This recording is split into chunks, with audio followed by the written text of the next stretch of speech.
All right, looks like we are live and good to go. And so, welcome back, really, to the first episode of what we're calling our U.S. Vet Wealth MREs, Military Financial Readiness. You got to get all that goodness, that sustenance in your system to have the energy, right? That's what MREs are all about. Fill it up with calories. So we're just doing that with truthful, realistic, honest financial education. And most importantly, we promise no veggie omelet. No veggie omelet, right? So Ranger pudding, whatever. We have our own versions of that because, hey, especially in this day and age, just like you need to be creative with the food in the MRE to make it good, this financial system is so full of bad ingredients that everybody's just kind of force fed to eat. We want to teach you how to look at it and simplify it and really get the best bang for your buck out of it, because it's not their traditional, save for retirement and for a savings plan like that's going to guarantee you any sort of success. I think that's not the proper mindset for really creating wealth. And wealth isn't about getting rich, it's about having the time to be able to educate yourself, to do the things you want, to be able to spend the time doing things you want instead of always working for somebody else, unless it's of course somebody who's employing you in a job that you absolutely love. But if you're not striving to find that job, if you're not in it already, then this is a big part of it. It all starts with the mindset. So the a little background on what we're planning to do here, and always open to feedback. So if you have thoughts that things we should talk about or have specific questions, please let us know. But Trevor's been working on putting together a curriculum that he's doing for a number of military units, and we wanted to put it out online and make sure it was available to everybody. And this is trying to get the U.S. vet wealth approach to how we want to look at finances in a different way, get it out there, and try to motivate motivate whether active duty or otherwise, to take more financial control over their lives instead of gambling it in the stock market and thinking that that's good financial advice. So, Yeah. all right, Trevor, I will pass it over to you and chime in with any thoughts or questions I have along the way. But we'll just start rolling these things out, man, and keep building from here. But every Monday, Wednesday, and Friday is the plan, unless something comes up, of course. But what's today's topic? Hey, yeah, so you kind of already hit on it. We're going to talk about mindset today. And I thought that was good that you brought up another point that I hadn't really had in my talking points.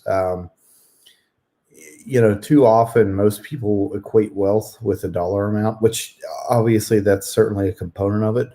But, one thing that I've learned through coaching and all this other stuff that I do outside of, my work here is that there's a lot more to wealth than just how much money you have. Time is huge. That was one of the things that I realized is my time is probably my most valuable asset. And so, a lot of other vets after they've transitioned find that out. They have that aha moment like, oh wait, that's really what's most important. My time, that's my most valuable asset. And I think that's a good that you brought that up, because that's when we're talking about mindset, right? That's a really good uh, state of mind to be in, is understanding like what is your most valuable asset. Yeah. Is it my retirement account that I have $300,000 in, or is it the fact that I have time to go do whatever I want to do, spend time with my family, go do cool shit. So good point. Yeah, I'm well, glad you. no, I just expound on it a little bit more. It's like, we got to really hit this home in the mindset to truly understand, because we forget that when we sign up for service and we raise our oath, we are literally signing up every moment of our time to the government, for the length of the contract. That's what it is. You are giving up all of your freedoms. I mean, yes, you're still an American, but essentially if they say, oh, you're deployed tomorrow, that's your time. That's time away from things where you could be educating yourself, obviously spending time with family and stuff. That's what everybody always gets to. But really, I think it's about the time to build the skill sets to create wealth. Too often we're outsourcing that in an inefficient way, And so that's really the mindset that I think we can hit on.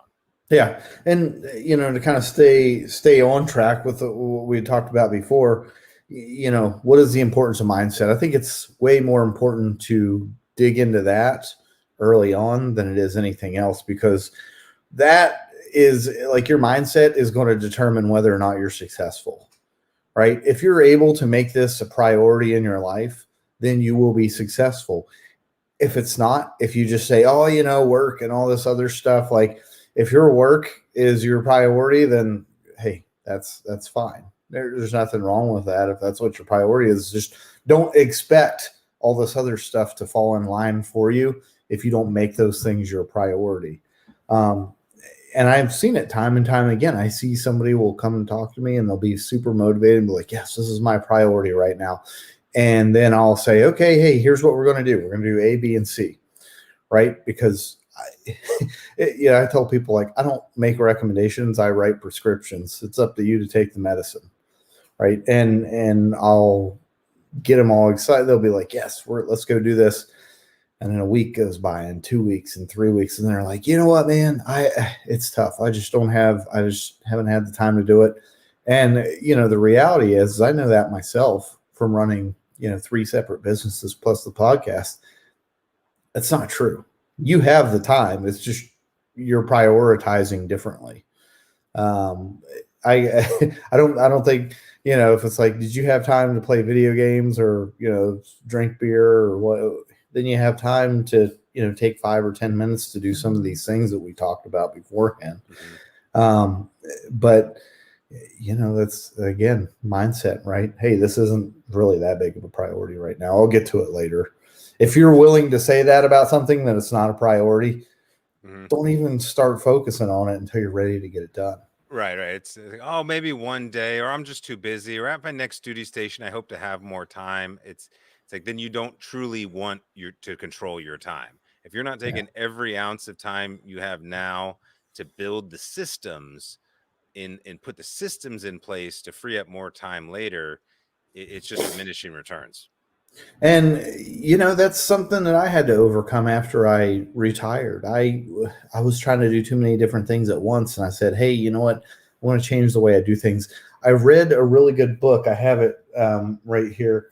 It's the Harvard Business Review Guide. It's getting the right work done, right? Learning how to prioritize things. And so now I just say, hey, you know what? If I'm not ready to focus on this and make this my number one priority, I'm not even going to start on it. Because what's going to happen is I'm going to have too many things out there in my life happening, and I'm going to end up getting nothing done. So it goes back to the whole, I can do one thing really well, or I can do a really terrible job at doing a whole bunch of different things, right? And so it's, I found that, like, when I was able to start focusing on just one thing and do it, like intense focus on it, I actually got a lot more done than when I tried to do 3 or 4 things at once. A lot of that's being proactive with your scheduling and understanding how much time it takes to get something to do. Even if you just block off time in your day to do it and say, hey, I'm going to stick to this. There has to be a little bit of self-discipline there to make sure you stick with your calendar. But you can do it. When people say I can't do that, I'm like, no, you just don't want to do it. Same thing, like when I quit smoking, right? I quit smoking because I really wanted to do it, not because I just woke up one day and I'm like, you know what, man, I'm sick of hacking stuff up every morning. I'm going to do this. And I did it. But I had to get to that point where I was ready to do it. And, once I did, it was easy to become successful. Yeah. I've read that, this, I mean, specifically around like the nicotine thing, there's a misconception that people are addicted to nicotine or whatever. And that's actually been bred into, and this is what happens in the financial system. We're kind of brainwashed to believing, well, it has to be this true. I have to make these sacrifices to prioritize my health or my finances. And that, like, no, you can just make a choice and it changes. Anybody telling you how things are, it's like, stop for a second, think for yourself, and make the decision, because every day you don't do something, that's a choice as well, not to make a change. So it's a matter of want and desire, and if you don't have it, then how do we get to the point where we're not being kind of complacent, and give ourselves that motivation to have the want, because otherwise it's just time's gone, and it's just over. It's gonna be too late. Yeah. If someone's using nicotine and they develop lung cancer or whatever, then it's over. Yeah. I mean, that's, that's the same thing. People get to retirement and they're like, oh man, all this stuff that I wish I would have done that in reality would have taken me, a few minutes, maybe a few hours to get set up. And, I never did any of that. And now I'm reaping the consequences of that down the road. So yeah, it's crazy, like how many people I talk to that are like that. And typically that's why I try to be very stringent. Like when I'm talking to somebody initially, I'm like, hey, trying to get a feel for how motivated they are, because people always say the same things, right? They're, oh yeah, I can generally talk to somebody and within 5 minutes I can figure out whether or not they're going to actually see all this stuff through and be successful down the road. And some of them, it's not that they can't be in the future. It's just where they're at right now. I can tell, like, yeah, this isn't going to work for this guy. But to get on that, the next step, that like once you've made that decision and you're able to commit to the fact that, like, hey, yes, this is the priority in my life right now. The next thing you do is it requires you to educate yourself, to learn about, what are the things that are relevant to my scenario? What are the, what are the things that I need to be concerned about? What are the things that I need to, learn how things operate? It's like, do I need to know how to work on this car, or do I just need to know how to drive it? I think I've heard you use that analogy before. Right. Yeah. Do you need to know the nuts and bolts and where all the widgets work, or do you need to know how to turn left without killing somebody? Do you know how the traffic lights work? I mean, luckily there's the mechanism been put in place where you can safely operate them, but if you don't know how to operate it properly, it's super dangerous. Yeah. And part of that is you need to know the rules of the road. Mm-hmm. Right. And so when it comes to personal finance, you need to educate yourself on how money works, not on how humans behave with money, which is like what you're going to get if you go talk to a lot of the gurus, that sell a lot of books and they're on radio talk shows and they have millions of followers. Those people aren't advisors. And, a big reason they're not advisors is because if they were licensed advisors and they said some of the shit that they say, they wouldn't be licensed anymore, right? Because they would get fined a lot.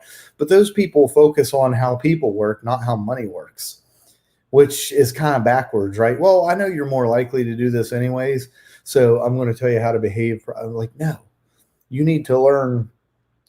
That's what we do in the military. Do you think in boot camp that the drill instructors say, hey, well, I know you're more likely to do things like this, so just go ahead and, no, they tell you, hey, here's the standard. Here's how you salute. Here's how you wear your uniform. Here's how you march.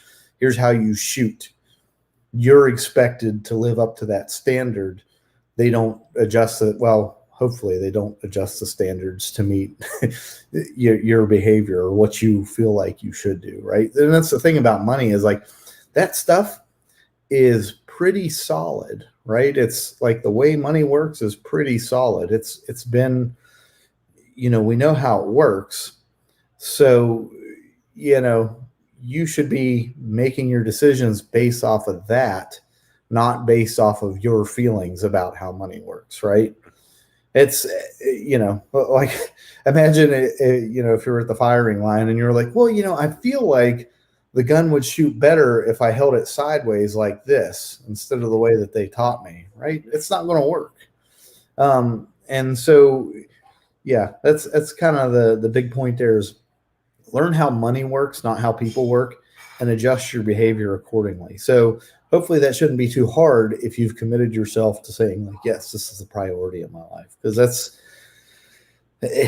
yes, those are, those are emotional decisions, but it's, you need to be able to focus more on like what you've learned and taught yourself, and consider the source too, that you're going to, like, if you're learning, because I know a lot of people say, well, I've read all these books and stuff like that, and I'm like, yeah, that person isn't focused on how money works. Like, I've heard some of those people in their shows say, like, hey, you know what, the mathematical side of my brain is going crazy when I tell people this, but I know they're more likely to do this anyways, so that's what I tell them to do. um, Right. So I mean, when you think about how money works, I think the one of the things that we get into a lot more than what you'll typically hear is like literally how the dollar in this case, because for Americans here, we're talking about the dollar. How is money created? If you don't know how money is created, then you're not going to actually know how it works. We're just thinking that, okay, I get a dollar from my paycheck, I put it into some sort of savings or investment vehicle, and therefore it's going to grow. That's a really false perception, because we're missing the whole point that just the creation of money in general and how the banking system works has actually been devaluing our currency, devaluing money for 100 years. So the last century, if you didn't know this, the value of the dollar has gone down 96% since the Federal Reserve was created in 1913. So that is reality, and so we got to understand, like, everything is losing money. Now they put a nice fancy word on it and say it's called inflation, and they act like it's just one of these magical things that just happens in the economy. It's like, no, it's not true at all. They're controlling it and creating it, and if you're just in the system, then your mindset is that of a pleb, a sheep. You're just like, okay, this is what we're supposed to do with this is how it all works. It's like, no, at least understand, what is the system that you're in. If I mean, what's the point of playing a game if you don't know the game you're playing? And that will at least open up your ideas to what's kind of really happened on Wall Street. Not saying, hey, you still got to do the standard and investment type vehicles. There's only so much of the game to get into. Yes, like we talked about on last week, there's things like cryptocurrency and real estate, and these are all different strategies and stuff like that. But at the end of the day, what is that? What does money really mean to you, and what is the game you're in? If you're not thinking about it, then you're just spending all your time for somebody else's agenda. And wealth is about much more than that, and so that's what we were talking about with mindset. Yeah, and I think probably the big point with this is, after you've made the decision to commit and you've educated yourself on how money works and what's really relevant, when you're putting together a strategy, is you have to make decisions. I mean, that's, anybody who's ever been in a combat zone or whatever knows that indecision is the number one killer. Um, the same thing. It's going to kill your chances for success if you can't make a decision. And that's the tough thing to do, because, if you've ever had any, kind of training on the psychology of buying and selling things, like, buying it's an emotional decision, right? You're afraid, there's uncertainty, which is why I tell people, like, make sure you go out and educate yourself on this beforehand, and make sure that the decisions you're going to make are right for you, because everybody feels differently about this stuff. um, some people, I absolutely think, probably feel the wrong way about this, because they're not focusing on the tenets of what I personally think is important, but that's my opinion. Um, you know, so if you are saying, like, hey, you know what, I'm not so much worried about this, I'm worried about this, okay, that's your decision. You're the one who's you're steering your ship, right? You're going to decide where it ends up in port. But being able to act on that stuff and saying, like, okay, I understand this, I know the ups and downs, the pros and cons of it. What are my opportunity costs related with this decision? What are the consequences of taxes and market downturns and inflation and sequence of returns risk and all this other stuff? And say, I am confident in making this decision now. And really it's a process, right? It's not an event. You don't just make a decision one time and say, okay, I'm good, right? I don't have to do anything else because the environment is constantly changing, right? So I kind of have like 5 little steps that I put on here, right? The first one is identify, know where you're at and where you want to go. Second is evaluate. That's kind of the education. Like, what are my options? What are the pros and cons of each one? And how do they help me get to where I want to go? And then, that third step, decide. You have to make the decision and say, hey, this is what I'm going to go with, and execute that, right? That's the fourth step. I have to put this stuff into play. And then after that, I'm constantly monitoring and adjusting, right? And that's once you get to that fifth step, yes, I monitored, I adjusted, I made my adjustments. Process starts all over again. It's not like a one-time thing. If you want to be lazy and just say set it and forget it, then yeah, okay. Like, you will probably have some money in whatever investments that you start, but that doesn't necessarily mean that you're going to be optimized from a standpoint of all the risks that you're going to assume down the road. Yeah, because I mean, it's a constantly, changing environment, especially right now. I like to look at the 3 year time frame, but I mean, in this day and age, I mean, that could be down to 6 months and stuff. But I still think 3 years is a good point. But typically, I'm giving a presentation later today, and we were putting our slides together. We said, "Hey, what's the problem with the undereducation in the financial, education for military these days?" The problem is the education is either all about the right now, get out of debt, do a budget, so that you can do something for way down the road, save for retirement, which is 40 years later. So that's just like a lot of hope and pray in between. It's like, what about what's in the middle? What about the things you can control and prepare yourself to take those stepping stones to keep on increasing your opportunities? I mean, you can create luck, but if you're not ready for it, you just pass it by. Whenever you say to somebody else, "Oh, that guy's just lucky," it's like, no, they've positioned themselves to be able to act on an opportunity.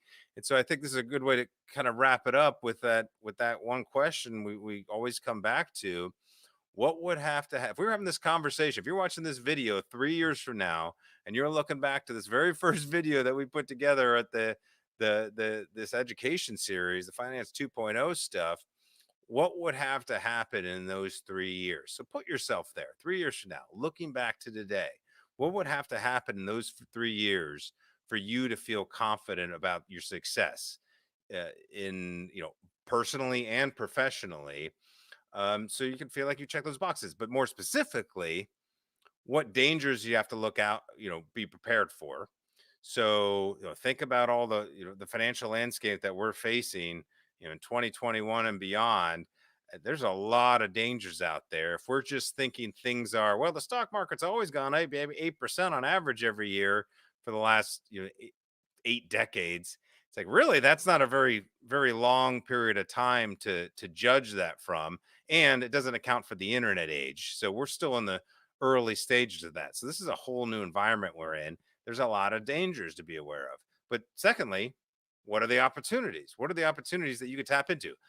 Again, internet age. Anybody, we're walking around with magic in our hands, people. Are you learning how to use it? Are you learning what world we're really in and why there's all these people making millions of dollars pulling it out of the air? And we're thinking, oh, I just hope I get hired for a job. It's like, you can go create it. And then finally, what are the strengths that you have and your skill set or your network that you can pull from? And are you building those particular skill sets rather than focus on weaknesses or just saying, I'm not good at something? Put yourself in the position to capture those opportunities, and keep moving that goalpost. As new information comes to light, we've got to change our mindset from being fixed to this is how things always are, like it's the 1980s world, forever and ever. It's just not. And unfortunately, 90% of the world is just playing in that game.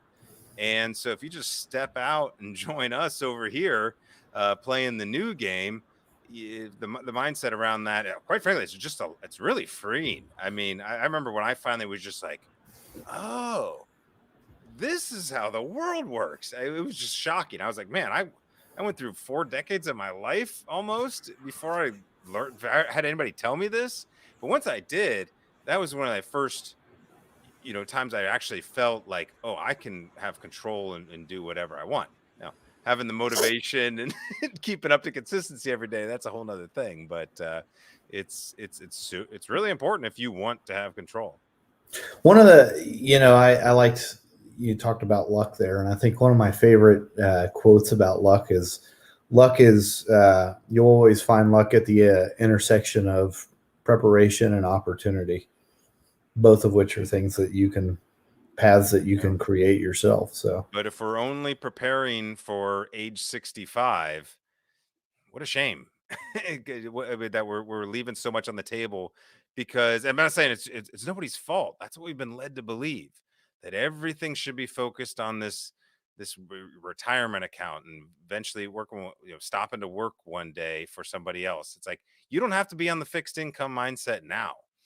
Not saying it just changes tomorrow. You got to do the preparation for the opportunity. But anyways, that's our mission at US Vet Wealth. Get your strategies financially prepared to take advantage of that opportunity whenever it presents itself.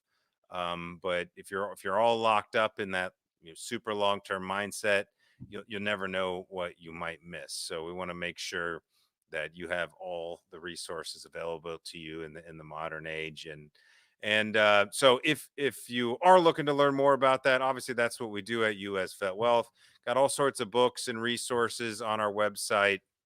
But if anybody would like to set up a free asset map consultation, this is where we go through what are the resources you have for you right now, and then with our other education about building personal brand, getting modern skill set development, and then setting it up and tying it into that financial strategy so you can have a lot more control.